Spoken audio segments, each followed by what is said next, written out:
دسمبر کی وہ رات بہت سرد اور بوجھل تھی۔ حویلی کے در و دیوار پر دھند کی ایک موٹی چادر تنی ہوئی تھی، بالکل ویسے ہی جیسے سیف اللہ کے دل پر اداسی کی گرد جمی تھی۔ 7 طویل سال لندن کی بے نام گلیوں میں بھٹکنے کے بعد سیف اللہ آج واپس لوٹا تھا، لیکن اس کی واپسی میں وہ جوش و خروش نہیں تھا جو برسوں بعد گھر لوٹنے والوں کے چہروں پر ہوتا ہے۔ اس کے قدموں میں تھکن تھی اور آنکھوں میں ایک ایسا خلا جو وقت کے ساتھ گہرا ہوتا چلا گیا تھا۔ حویلی کے بھاری در و دیوار جب چیخ کر کھلے تو اسے لگا جیسے اس کی اپنی روح کا کوئی پرانا زخم دوبارہ ہرا ہو گیا ہو۔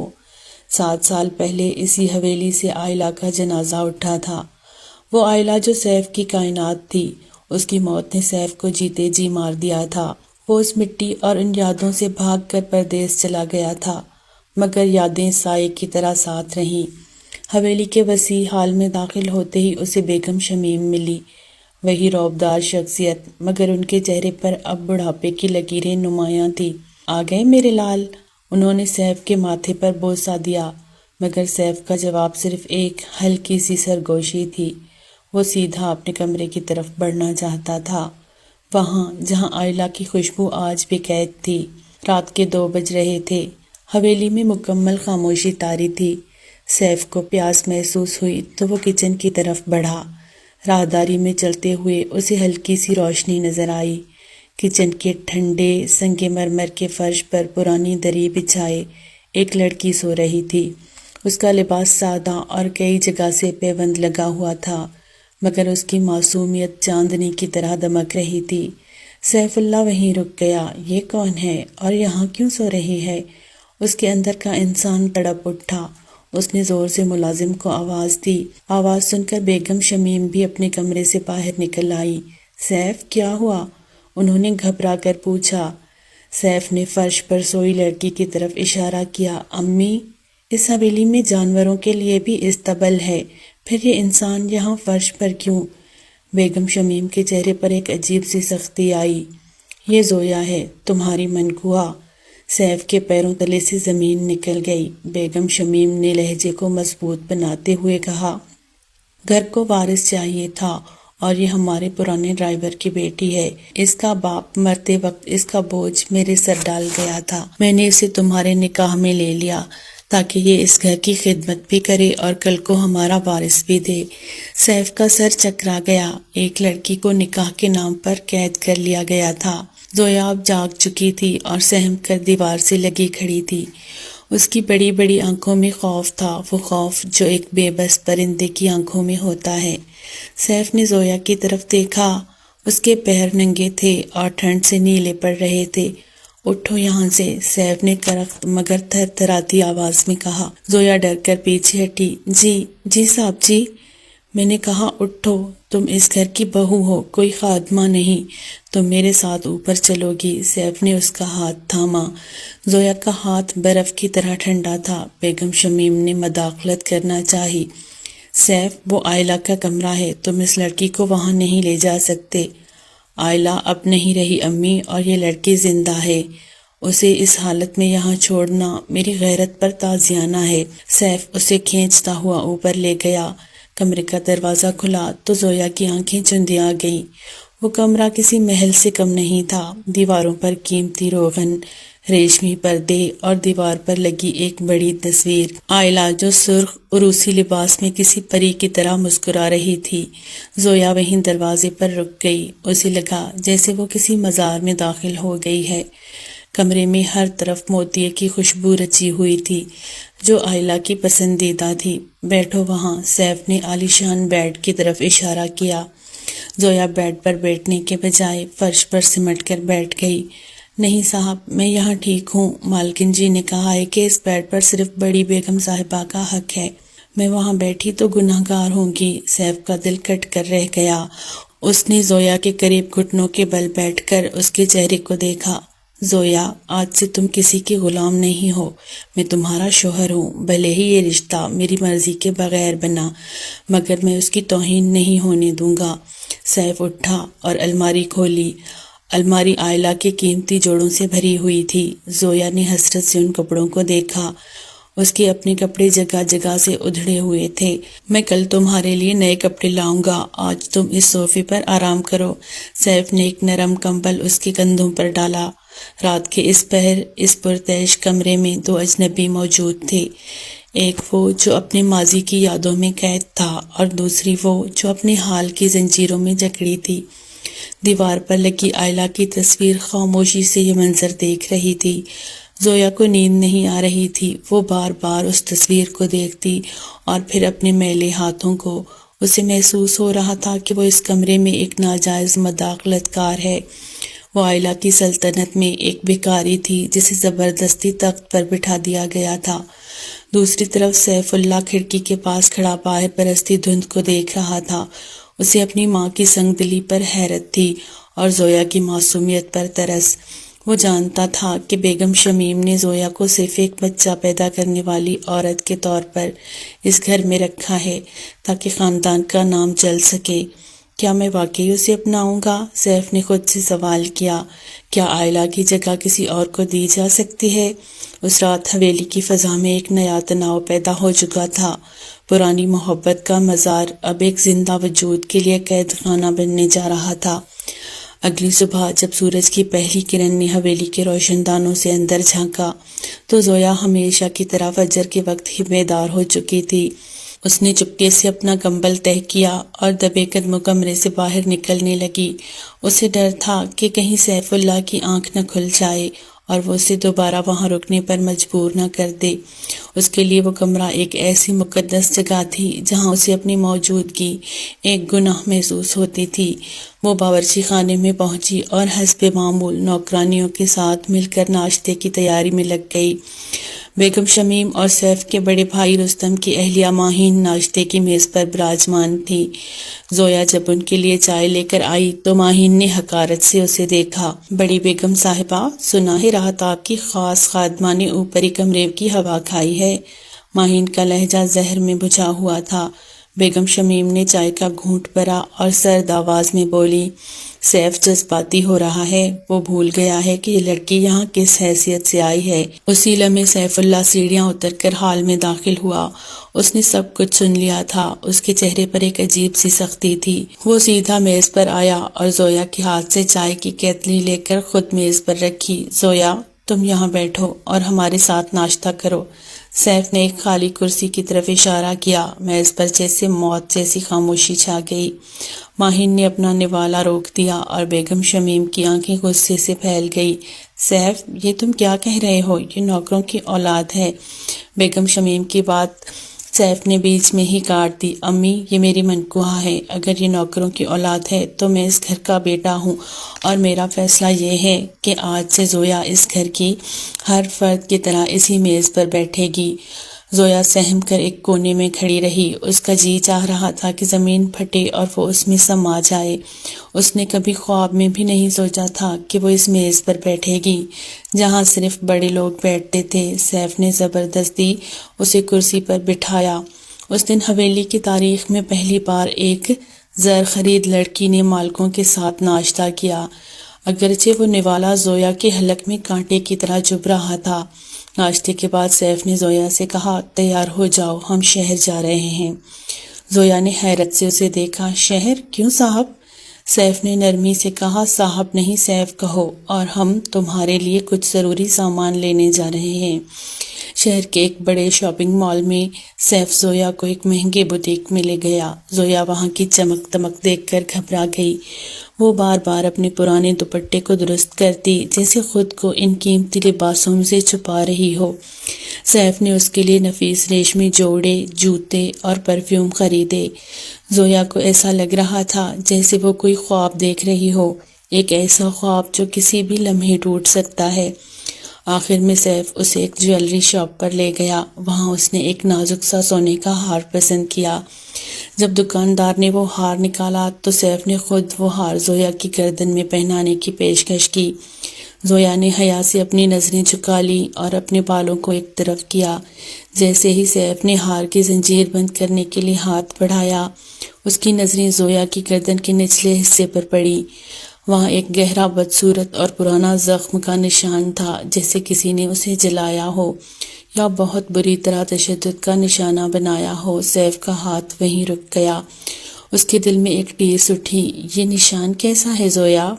زویا یکدم گھبرا گئی اور جلدی سے بال آگے کر لیے۔ کچھ نہیں صاحب، وہ بچپن میں چوٹ لگ گئی تھی۔ سیف خاموش ہو گیا، مگر وہ جانتا تھا کہ یہ بچپن کی چوٹ نہیں بلکہ بیگم شمیم کی دی ہوئی کسی سزا کا نشان ہے۔ اسے احساس ہوا کہ اس کی 7 سالہ غیر موجودگی میں اس لڑکی نے صرف غربت نہیں بلکہ ظلم بھی سہا ہے۔ اس کی خاموشی میں کتنی چیخیں دفن تھی، یہ سوچ کر سیف کا دل بھر آیا۔ حویلی واپسی پر سیف کسی گہری سوچ میں گم تھا۔ زویا اپنے کمرے میں آئی، جو اب سیف کا بھی تھا، اور اپنا نیا سامان رکھنے لگی۔ الماری کے ایک حصے میں آئلہ کا سامان تھا اور دوسرے حصے میں سیف نے زویا کے لیے جگہ بنائی تھی۔ صفائی کے دوران زویا کا ہاتھ آئلہ کی الماری کے پیچھے ایک دراز سے ٹکرایا۔ وہ دراز کچھ ڈھیلا تھا۔ زویا نے تجسس میں اسے کھینچا تو اندر سے ایک چھوٹی سی ڈائری اور ایک لفافہ برآمد ہوا۔ لفافے پر سیف کا نام لکھا تھا۔ زویا کے ہاتھ کانپنے لگے۔ اس نے سوچا کہ شاید یہ کوئی پرانی یاد ہے، لیکن تجسس غالب آ گیا۔ اس نے لفافہ کھولا۔ وہ آئلہ کا آخری خط تھا جو اس نے اپنی موت سے چند دن پہلے لکھا تھا، جب اسے اپنی بیماری کا علم ہو چکا تھا۔ خط کے الفاظ سیف کے نام ایک وصیت کی طرح تھے۔ میرے پیارے سیف، میں جانتی ہوں تم مجھ سے بہت محبت کرتے ہو اور شاید میری موت تمہیں توڑ دے، لیکن میرا ایک عہد تم سے ہے، تم خود کو میری یاد میں قید نہ کرنا۔ میں نہیں چاہتی کہ میری جدائی تمہاری زندگی کو ویران کر دے۔ اگر کبھی کوئی تمہاری زندگی میں آئے تو اسے میری نظر سے دیکھنا، اسے وہ محبت دینا جس کا وہ حقدار ہو، کیونکہ زندگی گزرے ہوئے کل میں نہیں بلکہ آنے والے آج میں ہوتی ہے۔ مجھے بھولنا نہیں مگر میرے لیے جینا بھی نہیں۔ زویا کی آنکھوں سے آنسو بہنے لگے۔ یہ خط اس کے لیے ایک معجزہ تھا۔ اسے احساس ہوا کہ سیف جس احساس جرم کے بوجھ تلے دبا ہوا ہے، آئلہ نے اسے اس سے بہت پہلے آزاد کر دیا تھا۔ رات کو جب سیف کمرے میں آیا تو اس نے زویا کو روتے ہوئے پایا۔ کیا ہوا زویا؟ کسی نے کچھ کہا؟ اس نے فکر مندی سے پوچھا۔ زویا نے خاموشی سے وہ خط سیف کی طرف بڑھا دیا۔ جیسے ہی سیف نے آئلہ کی تحریر دیکھی، اس کا رنگ پیلا پڑ گیا۔ اس نے کانپتے ہاتھوں سے خط پڑھا اور پھر وہیں صوفے پر ڈھیر ہو گیا۔ سیف اللہ پھوٹ پھوٹ کر رونے لگا۔ یہ 7 سال کا جمع شدہ کرب تھا جو آج آنسو بن کر بہہ رہا تھا۔ زویا ڈرتے ڈرتے اس کے قریب آئی اور اس کے کندھے پر ہاتھ رکھا۔ سیف صاحب، وہ آپ سے ناراض نہیں تھی، وہ چاہتی تھی کہ آپ خوش رہیں۔ سیف نے اپنا سر اٹھایا اور زویا کی طرف دیکھا۔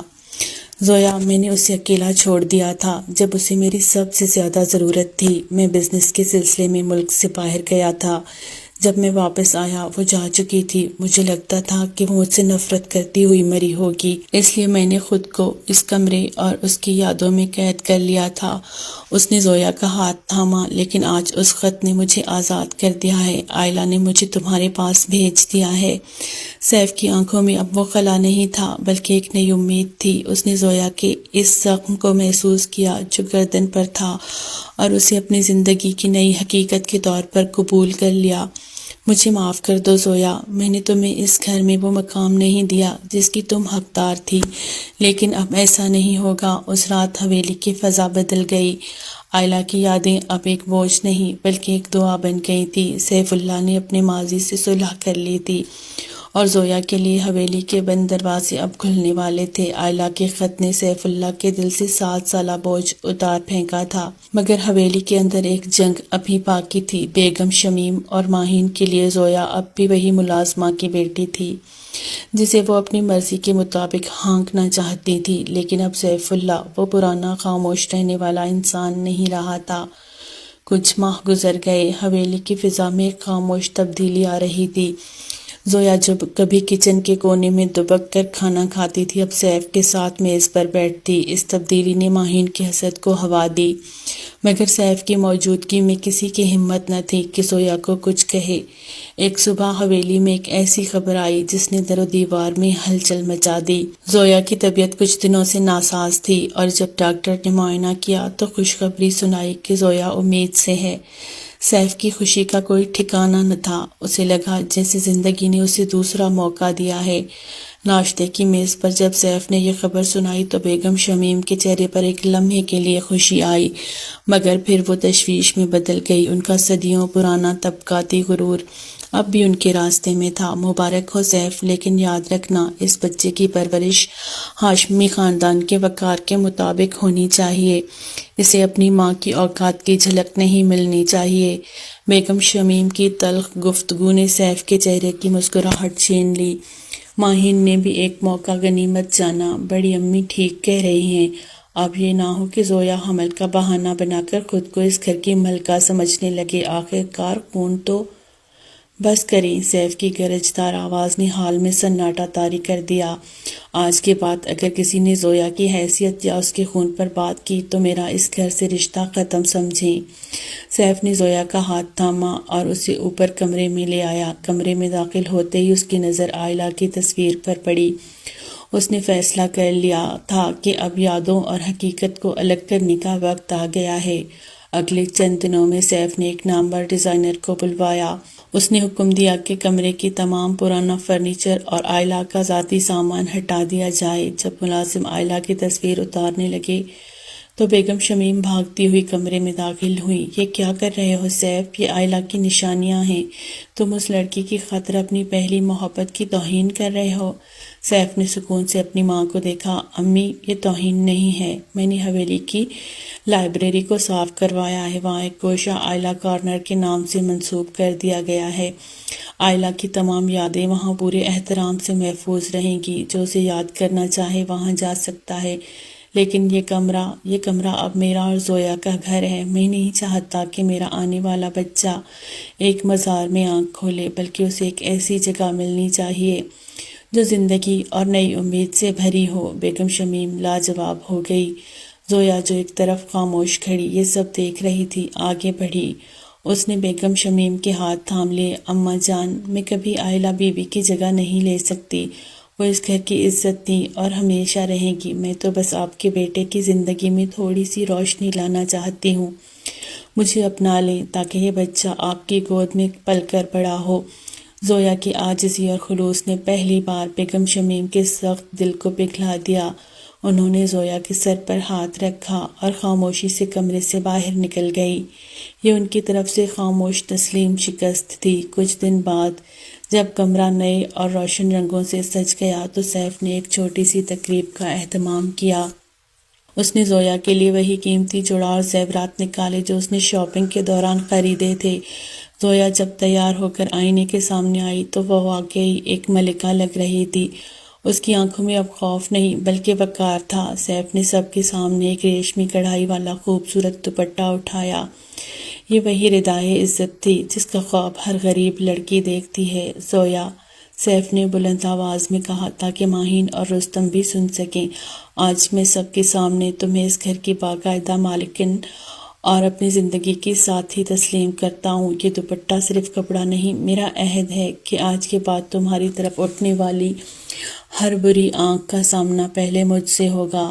سیف نے نہایت محبت اور احترام سے وہ دوپٹہ زویا کے سر پر رکھا۔ زویا کی آنکھوں سے آنسو چھلک پڑے، مگر یہ خوشی کے آنسو تھے۔ اس نے سیف کے ہاتھوں کو چوما اور پھر بیگم شمیم کے قدم چھوئے۔ بیگم شمیم نے اسے اٹھا کر گلے لگایا۔ حویلی کی وہ ویرانی جو 7 سالوں سے چھائی ہوئی تھی اب ختم ہو رہی تھی۔ سیف اللہ نے آئلہ کے ادھورے عہد کو زویا کے ساتھ مل کر مکمل کر لیا تھا۔ ماضی کی یادیں اب لائبریری کے ایک گوشے میں محفوظ تھیں، جبکہ حویلی کے آنگن میں ایک نئی صبح کا سورج طلوع ہو رہا تھا جس کی تپش نے نفرت اور حسد کی تمام برف پگھلا دی تھی۔ زویا اب صرف ایک ملازمہ کی بیٹی نہیں تھی، وہ اس عظیم حویلی کی نئی ملکہ تھی جس نے اپنے صبر اور خاموشی سے محبت کی جنگ جیت لی تھی۔